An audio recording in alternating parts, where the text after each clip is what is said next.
L'étude d'aujourd'hui a pour titre « Le reste et sa mission ». C'est l'enseignement numéro 13 de la série d'études intitulée « 28 enseignements fondamentaux ». Genèse chapitre 3, les versets 14 et 15.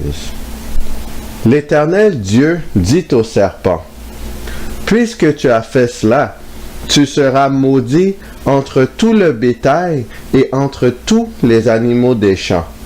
Tu marcheras sur ton ventre et tu mangeras de la poussière tous les jours de ta vie. Je mettrai inimitié entre toi et la femme, entre ta postérité et sa postérité. Celle-ci t'écrasera la tête et tu lui blesseras le talon. » Après la chute de l'humanité, Dieu a dit à Satan qu'il mettrait inimitié entre le diable et la femme. Il y aurait aussi une lutte entre Satan et les descendants de la femme.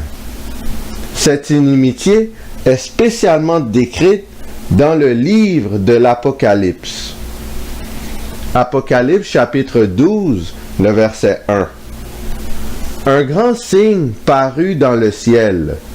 Une femme enveloppée du soleil, la lune sous ses pieds, et une couronne de 12 étoiles sur sa tête.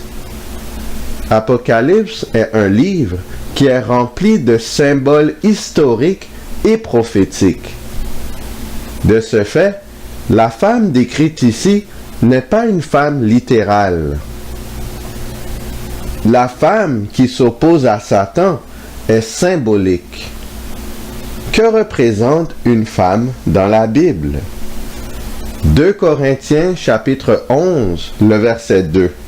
« Car je suis jaloux de vous d'une jalousie de Dieu, parce que je vous ai fiancés à un seul époux, pour vous présenter à Christ comme une vierge pure. » Paul parlait aux croyants de Corinthe de son époque. Dans la Bible, la femme, la vierge, représente l'Église, le peuple de Dieu. Apocalypse chapitre 12, le verset 17. Et le dragon fut irrité contre la femme, et il s'en alla faire la guerre au reste de sa postérité, à ceux qui gardent les commandements de Dieu et qui ont le témoignage de Jésus. Satan est animé d'une grande colère envers l'Église de Dieu. Il est ainsi déterminé à faire la guerre au peuple de Dieu, particulièrement au reste de la postérité de la femme. Le reste étant identifié comme gardant les commandements de Dieu, indique que ceux-ci seront le point culminant dans cette lutte entre Satan et l'Église. Exode chapitre 20, les versets 3 et 4. « Tu n'auras pas d'autre Dieu devant ma face. Tu ne te feras point d'image taillée, ni de représentation quelconque, des choses qui sont en haut dans les cieux, qui sont en bas sur la terre, et qui sont dans les eaux plus bas que la terre. » Exode chapitre 20, les versets 5 à 9. « Tu ne te prosterneras point devant elles, et tu ne les serviras point, car moi, l'Éternel, ton Dieu, je suis un Dieu jaloux, qui punit l'iniquité des pères sur les enfants, jusqu'à la 3e et la 4e génération de ceux qui me haïssent, et qui fait miséricorde jusqu'en 1000 générations à ceux qui m'aiment et qui gardent mes commandements. Tu ne prendras point le nom de l'Éternel ton Dieu en vain, car l'Éternel ne laissera point impuni celui qui prendra son nom en vain. Souviens-toi du jour du repos pour le sanctifier. Tu travailleras 6 jours et tu feras tout ton ouvrage. Exode 20, les versets 10 à 16. Mais le 7e jour est le jour du repos de l'Éternel ton Dieu. Tu ne feras aucun ouvrage, ni toi, ni ton fils, ni ta fille, ni ton serviteur, ni ta servante, ni ton bétail, ni l'étranger qui est dans tes portes. Car en 6 jours, l'Éternel a fait les cieux, la terre et la mer, et tout ce qui est contenu. Et il se reposait le 7e jour. C'est pourquoi l'Éternel a béni le jour du repos et l'a sanctifié. Honore ton père et ta mère, afin que tes jours se prolongent dans le pays que l'Éternel ton Dieu te donne. Tu ne tueras point, tu ne commettras point d'adultère, tu ne déroberas point, tu ne porteras point de faux témoignages contre ton prochain. Exode chapitre 20, le verset 17. Tu ne convoiteras point la maison de ton prochain, tu ne convoiteras point la femme de ton prochain, ni son serviteur, ni sa servante, ni son bœuf, ni son âne, ni aucune chose qui appartienne à ton prochain. La vraie Église, en ce temps de la fin, garde tous les commandements de Dieu. Aucun commandement n'est mis de côté dans cette Église. Satan lutte seulement contre cette Église. Il ne s'attaque pas aux autres institutions religieuses. Ces dernières sont déjà sous le contrôle de Satan. Il n'a pas besoin de les attaquer. Apocalypse chapitre 12, verset 17. Et le dragon fut irrité contre la femme, et il s'en alla faire la guerre au reste de sa postérité, à ceux qui gardent les commandements de Dieu et qui ont le témoignage de Jésus. Une autre caractéristique de la véritable Église est qu'elle possède le témoignage de Jésus. Quel est ce témoignage? Apocalypse chapitre 19, le verset 10. Et je tombai à ses pieds pour l'adorer. Mais il me dit, garde-toi de le faire. Je suis ton compagnon de service et celui de tes frères qui ont le témoignage de Jésus. Adore Dieu, car le témoignage de Jésus est l'esprit de la prophétie. Le témoignage de Jésus est l'esprit de la prophétie. La véritable Église, en cette fin des temps, peut prédire les événements à venir à travers la Bible. Quels sont les livres bibliques qui traitent spécialement des événements de la fin? Daniel chapitre 12, les versets 4 et 9. Toi, Daniel, tiens secrète ces paroles et scelle le livre jusqu'au temps de la fin. Plusieurs alors le liront et la connaissance augmentera. Il répondit, va, Daniel, car ces paroles seront tenues secrètes et scellées jusqu'au temps de la fin. Daniel chapitre 12, le verset 10. Plusieurs seront purifiés, blanchis et épurés. Les méchants feront le mal, et aucun des méchants ne comprendra. Mais ceux qui auront de l'intelligence comprendront. Apocalypse chapitre 1, les versets 1 et 2. Révélation de Jésus-Christ, que Dieu lui a donné pour montrer à ses serviteurs les choses qui doivent arriver bientôt, et qu'il a fait connaître par l'envoi de son ange à son serviteur Jean, lequel a attesté la parole de Dieu et le témoignage de Jésus-Christ, tout ce qu'il a vu. Apocalypse chapitre 1, le verset 3. Heureux celui qui lit et ceux qui entendent les paroles de la prophétie et qui gardent les choses qui y sont écrites, car le temps est proche. Les deux livres que le peuple de Dieu doit connaître sont Daniel et Apocalypse. Matthieu chapitre 24, le verset 14.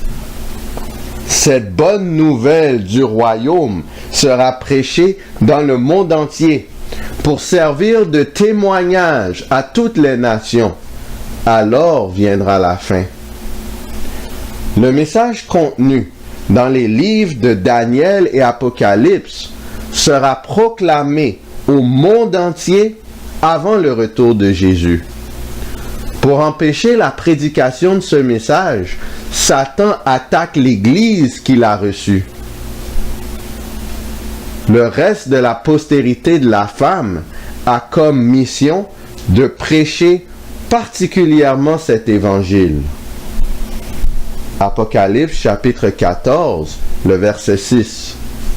Je vis un autre ange qui volait par le milieu du ciel, ayant un évangile éternel pour l'annoncer aux habitants de la terre, à toute nation, à toute tribu, à toute langue et à tout peuple. Apocalypse chapitre 14, les versets 7 à 10. Il disait d'une voix forte, « Craignez Dieu et donnez-lui gloire, car l'heure de son jugement est venue.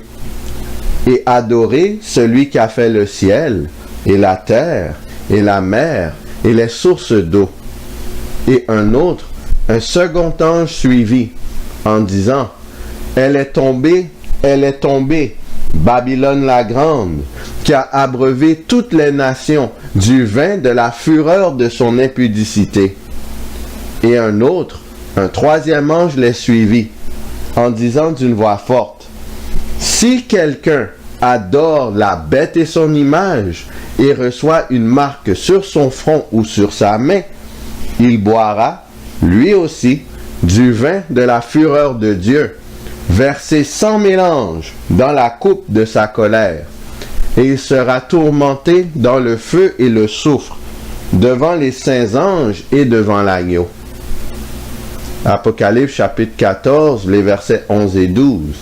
« Et la fumée de leur tourment monte au siècle des siècles, et ils n'ont de repos ni jour ni nuit, ceux qui adorent la bête et son image, et quiconque reçoit la marque de son nom. C'est ici la persévérance des saints, qui gardent les commandements de Dieu et la foi de Jésus. » Apocalypse chapitre 18, le verset 1. « Après cela, je vis descendre du ciel un autre ange qui avait une grande autorité, et la terre fut éclairée de sa gloire. » Apocalypse chapitre 18, les versets 2 et 3. Il cria d'une voix forte, disant, « Elle est tombée, Babylone la grande.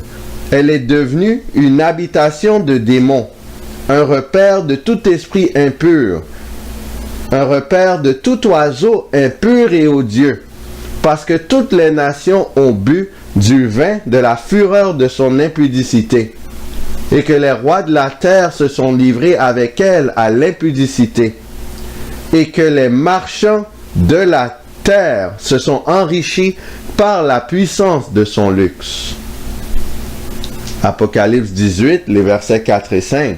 « Et j'entendis du ciel une autre voix qui disait, « Sortez du milieu d'elle, mon peuple, afin que vous ne participiez point à ses péchés, et que vous n'ayez point de part à ses fléaux.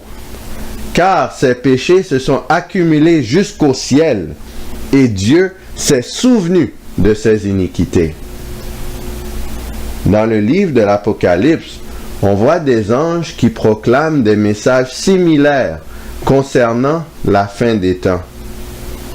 Toute la planète entend le message de ces anges. Que représente un ange dans la Bible? Le mot ange vient du grec agélos, qui signifie messager, envoyé, ange, messager de Dieu. Marc chapitre 1, les versets 2 à 4. Selon ce qui est écrit dans Ésaïe le prophète, « Voici, j'envoie devant toi mon messager, en grec agélos, qui préparera ton chemin. C'est la voix de celui qui crie dans le désert. Préparez le chemin du Seigneur, aplanissez ses sentiers. Jean parut, baptisant dans le désert et prêchant le baptême de repentance pour la rémission des péchés. Le même mot grec, agélos, est employé pour décrire Jean-Baptiste, un être humain. Des anges représentent des messagers, des envoyés porteurs de messages. Ils peuvent donc être des êtres humains proclamant un message divin.